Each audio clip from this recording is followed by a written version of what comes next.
Picture this: 10,000 people, one building, 1 mile straight down into the earth.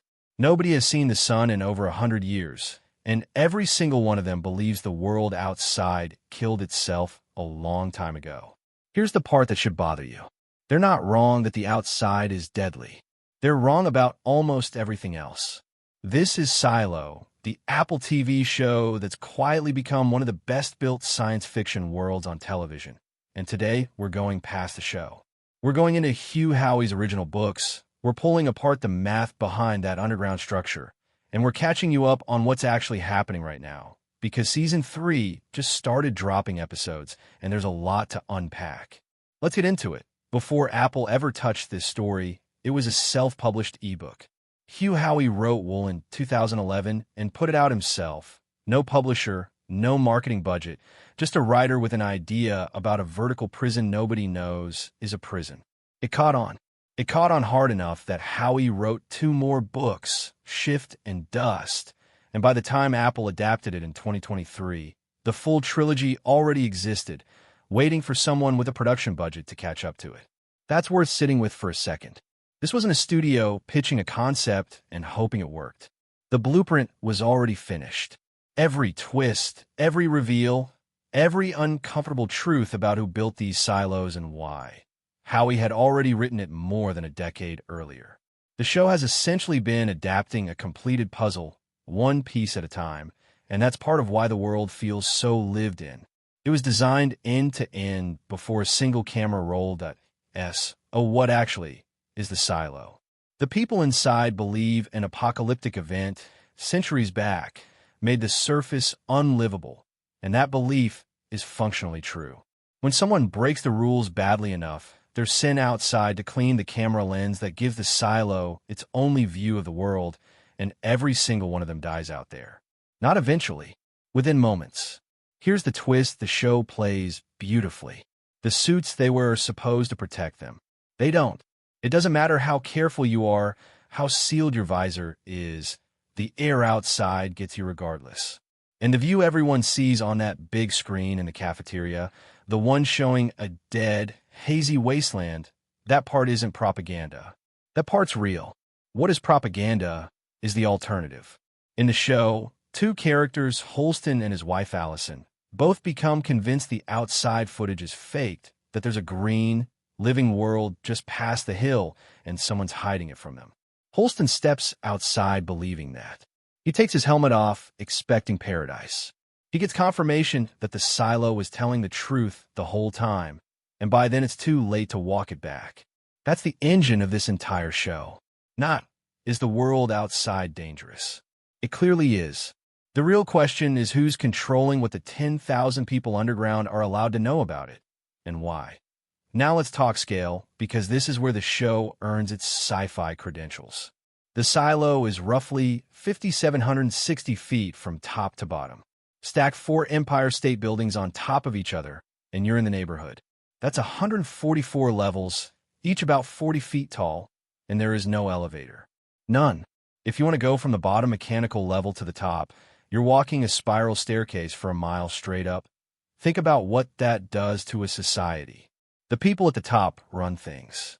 The people at the bottom keep the generators running, the water flowing, the whole structure alive. And the distance between them isn't just physical, it's a built-in class system. Nobody designed a staircase like that by accident. If you wanted to keep the working class physically separated from the people making decisions, and make that separation exhausting enough that almost nobody attempts to climb, this is exactly how you'd build it. That's not subtext. That's architecture doing the storytelling for you. This is where the books go somewhere the show has only started to hint at, and where our fresh research actually connects some dots the article missed.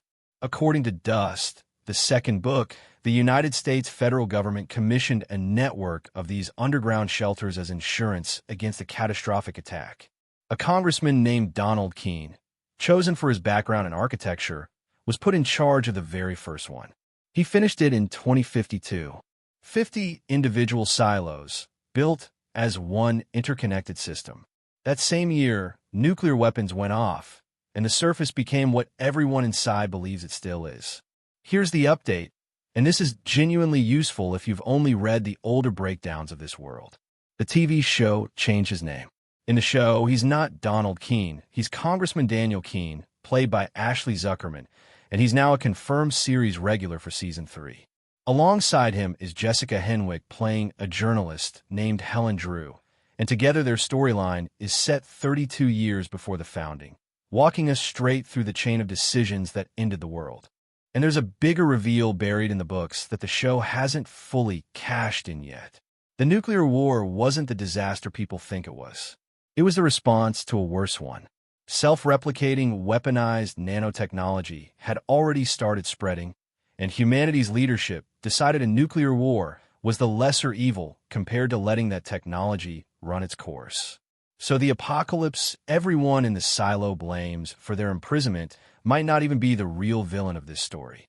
It might have been the cleanup operation for something scarier. But let's zoom out to where the show stands today, because this part matters if you're deciding whether to watch. Season 3 began releasing on July 3rd, 2026, with new episodes landing every Friday through early September. It picks up right where Season 2 left Juliet, and the premise this time is sharp.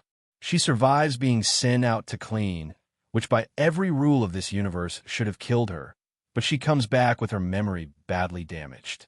She can't fully remember what she learned inside the neighboring Silo 17, information that Season 2 made very clear was worth killing over. Meanwhile, the show splits its time with flashbacks to what everyone's calling the before times, following Daniel and Helen as they stumble into the conspiracy that leads to the silos being built in the first place. It's the show finally slowing down to answer the question that's been sitting underneath every episode since 2023. Who decided 10,000 people should live and die underground? And do they have any right to make that call? One more piece of news worth knowing. Silo has already been renewed for a 4th season, and Apple has confirmed that will be the final one. Filming on Season 4 wrapped earlier this year, so this isn't a show stretching itself thin hoping for a renewal. There's an ending already locked in, which, for a mystery box show, is honestly reassuring. That here's something that surprised me digging into this.